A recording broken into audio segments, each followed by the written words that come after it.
Good afternoon and thank you for joining us, folks. This is Ari at Direct Auto Outlet in Fair Oaks, California. We are behind the wheel of our 2022 Ford Maverick today. This will be a 3,000 mile review. We currently have 3,026 miles on this vehicle. We are putting out several videos on this vehicle. I am actually on my 6th tank of fuel currently, and 5 of which I have put in myself. The first tank is obviously included at the time of purchase.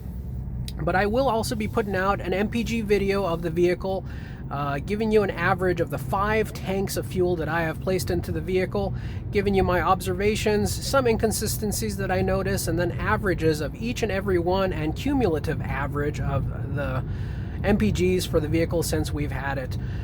I can tell you overall I am extremely pleased with the vehicle. It is extremely fuel efficient. As you can tell by our mileage, and the fact that we are on our 6th tank of fuel tells you that we are averaging over 500 miles per tank. That in itself, knowing that the tank is 13.8 gallons, tells you a lot. Tells you that this is quite a fuel efficient vehicle. You may have heard in some of our previous videos, but the main intention of this vehicle for us was to consolidate a van and a commuter vehicle that was a hybrid for us and combine it into one, and it is serving its job beautifully. It's doing its job beautifully. One of the most comfortable vehicles that I have driven in recent memory, and I have driven a lot of vehicles being in the business I am in. We are a used car dealership, so we have driven thousands and thousands of vehicles and are very familiar with all different kinds of vehicles, whether they be luxury vehicles, economy vehicles, hybrids, trucks, cars, sedans, wagons. We have driven them all. So comparing what we know with our experiences with other vehicles and comparing this vehicle to it, this vehicle is extremely comfortable inside and out. The seating position in it is extremely comfortable. The side bolstering is great. After 3,000 miles, I have not noticed any trouble with the vehicle. I have not had to go to Ford. I have not had to make any claims. A couple of little hiccups that I've noticed with the vehicle, which I'm not sure if it's something that'll work itself out just because the vehicle is new or not. But when you're coming to a really slow stop and you're barely putting your foot on the brakes, you'll as you're just creeping forward in like a parking lot, for example, it feels like the brakes are grabbing just ever so slightly, and then as you increase your pressure on the brakes ever so slightly, more and more and more, you feel like you're not getting more brake power, and then all of a sudden you hear a clunk and you kind of get jerked forward, and the vehicle brakes kind of hard. I have heard from other Ford Maverick owners that they are also experiencing the same thing. I don't know what that is caused by. It feels like the brakes are almost sticking and engaging as soon as they get unlatched or unstuck. Kind of, that's how it feels like, or that's how I imagine it in my head. But I do see that it is actually doing it a little bit less than it used to, and I'm wondering if it's just something that needs to be worked out as miles go on, as things get broken in a little bit more. Acceleration on it is great.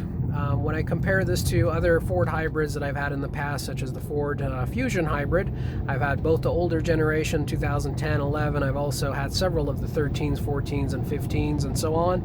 And this one feels like it is a little bit more responsive than the other Ford hybrids we have had in the past.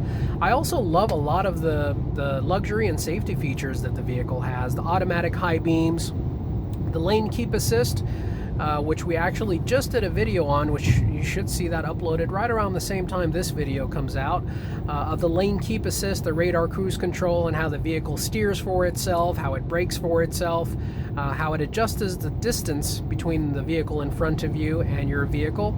All of those are actually demonstrated in that video. We also do have a video coming out of the infotainment system and all of the options and how they operate and work. We go through every menu option and kind of show you what you can expect. But yeah, my overall opinion of the vehicle is very positive. We will also be coming out with another video of all of the accessories that we ordered with this vehicle. I ordered 11 all-in-all accessories with this vehicle, 8 of which have come in and I have put on the vehicle or installed on the vehicle, which is actually partially why I didn't really give you a sneak peek or a view of the outside of the vehicle, because we kind of want that to be a surprise. We want to get them all on there and then review all of the accessories that we have placed on the vehicle. All of the accessories we have ordered are from Ford. They are all OEM accessories, so they are all obtainable through your local Ford dealership. We do get a nice 20% discount from Ford on parts. And because we're a reseller, we're not subject to sales tax, because all these items go on vehicles, and these vehicles essentially sell, and we collect sales tax on the entire vehicle. But we ordered over $1,200 worth of accessories, and $1,200 at our cost equates out to a little over $1,400 as a consumer. So we do have 8 out of 10 of them. I'll give you a small sneak peek. The accessory that I'm actually most pleased with is the heavy-duty rubber bed protector pad that goes on the bed, and we already have a spray-on bed liner, so our bed is already protected against dents and major scratches, and the paint underneath is all covered by that abrasive material on the spray-on bed liner. But you know, I also do like to protect the bed liner itself as well. I know it's a little bit overkill, but you know, it keeps it from scratching, keeps it from getting dirty, and does protect our investment. So I do have that in my other 2 trucks as well. This one's kind of nice. It's an original Ford brand, and it feels nice and heavy. It feels heavy duty, and I'm extremely pleased with that particular accessory. Other than that, we have tinted the windows. We have done a few other things on the vehicle. Obviously, as you can see in our rear view mirror, I don't know if you can see that too well, we put a little flag in that 3rd window, just kind of a personal touch. Also have a flag on the sunroof glass. Just kind of something I wanted to do to put my own personal touch on the vehicle.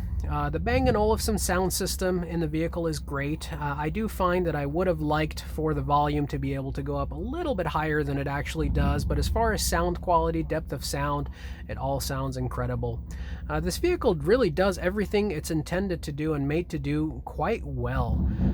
It's very comfortable, and just judging by past Ford hybrids, they have all been very reliable, and I don't think this one will be any different.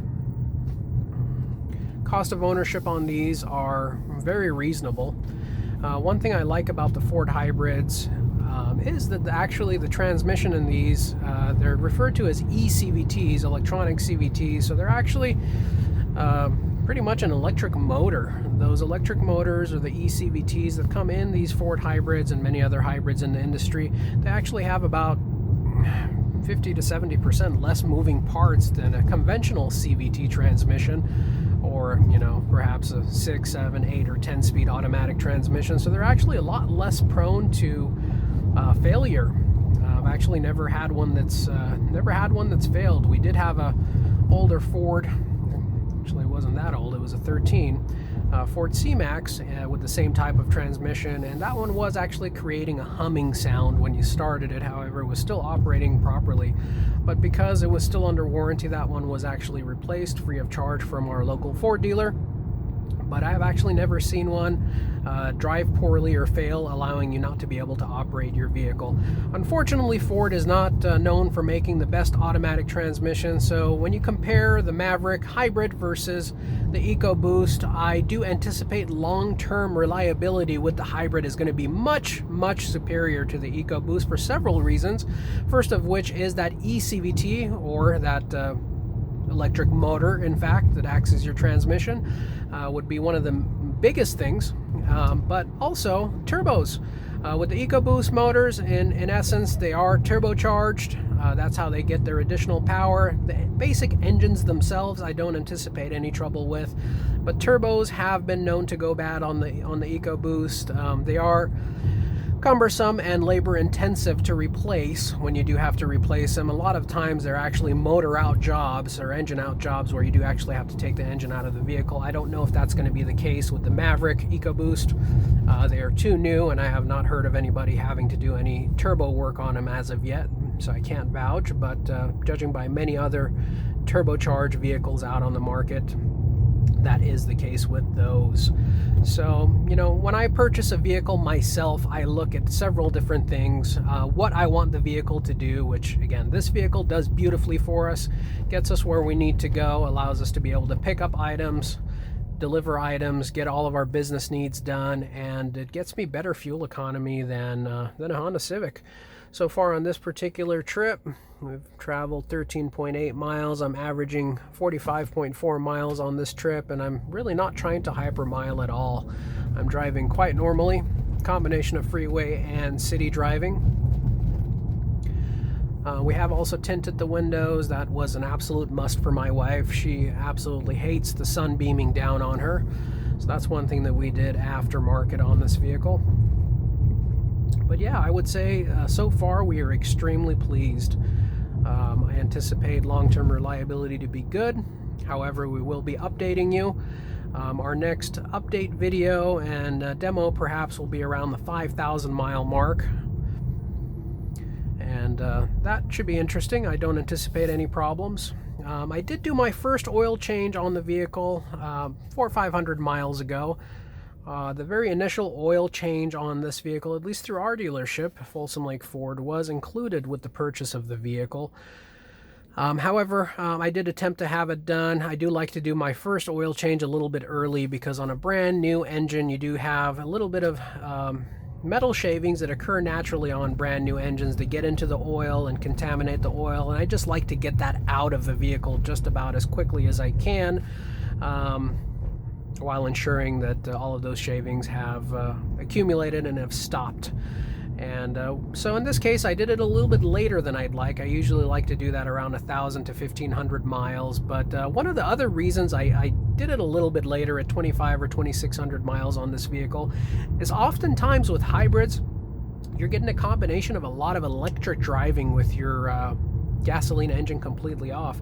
As you notice right now, we're at 14.5 miles traveled, and 7 out of those 14.5 miles have been all electric. That means for the about 50% of the duration of this current trip I'm on, that gasoline engine has been completely off and not running.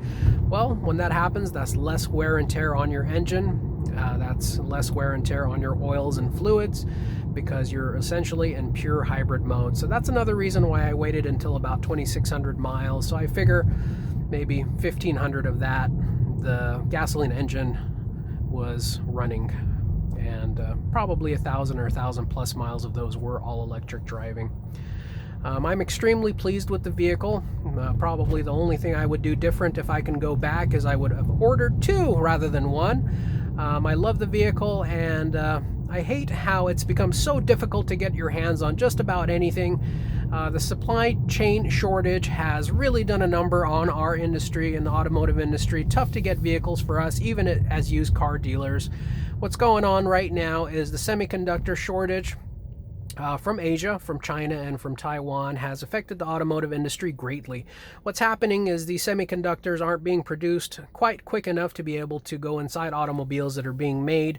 The semiconductors that are in automobiles are actually an older, more antiquated style of semiconductor versus the ones you would find in your iPhones and your computers and your laptops and your TVs. And they actually cost those manufacturers more money to make those semiconductors versus semiconductors you would find in your electronics. So it is a factor of economics for those companies as well. They can make a chip for an iPhone or a computer and make twice as much money as you can make on a chip that you would put inside a car. So it's a double whammy: supply and shortages, shortage in supplies, and as far as materials go and labor, but also profitability for these chip makers. These chips that go in these cars are not quite as profitable for them as other chips, so they're not in any hurry to supply the automotive industry with all the microchips and semiconductors that they need. What's happening a lot of times in new car stores these days is new car dealerships oftentimes nowadays have more salespeople than they have new cars to sell, which is a bad combination. They're quite dwindling down to just about nothing. Many new car stores have less than 20 cars in their inventory currently. So what's happening is they really just do have to maximize on every transaction and make sure they count. And unfortunately for you, the consumer, oftentimes that means that they are engaging in tactics and practices that are not 100% ethical, and in a lot of cases not even legal. What's happening is they are doing a market adjustment on vehicles and charging consumers anywhere from $2,000 or $3,000 all the way up to, I've seen $25,000, $30,000, depending on how difficult that vehicle is to come by and how special that vehicle is. Ford, I've seen them do $20,000, $25,000, $30,000 on their new Broncos that have come out. Also on the Raptor trucks, they're doing big markups.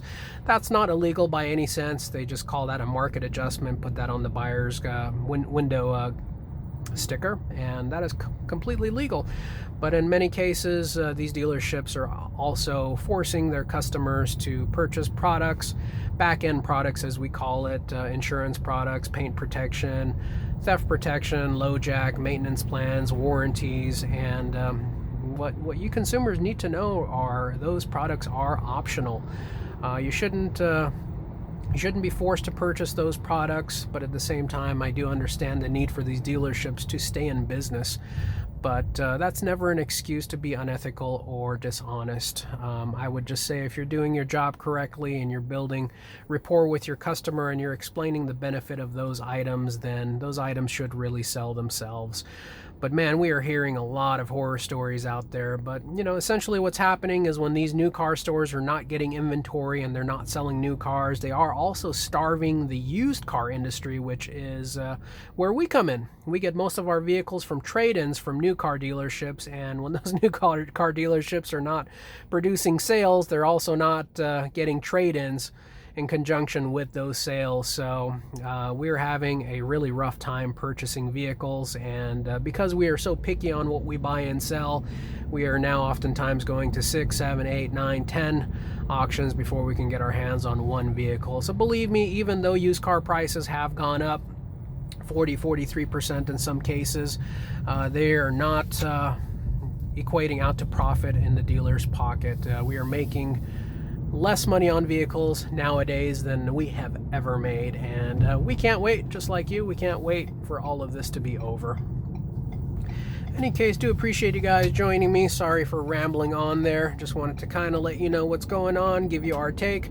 But yeah, the reason I wish I would have gone back and ordered 2 of these is because getting any vehicle at MSRP these days is a huge win, especially such a vehicle that's high in demand. I would have loved to have 2. I would have loved to be able to exclusively own one, have my wife own one, or even so, just having my capitalist brain, the gears in it just going on, I would have loved to be able to sell one for a huge markup.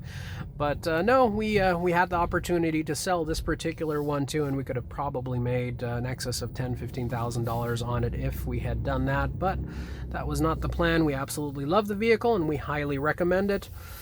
We do want to thank you for taking the time to joining us, and do want to make sure to let you know that we do appreciate, and it does help us greatly if you do subscribe. And once you do subscribe, also make sure you do hit the bell notification icon to be notified of all of our future videos. We do appreciate you taking your time and joining us. Hopefully you found this vehicle or this video of this vehicle helpful. If there's anything specific that you would like to see, please do leave it in the comment section, and we will provide updates and provide you with the information you want to see. Thank you all, and we wish you all a wonderful day. Take care, and bye-bye.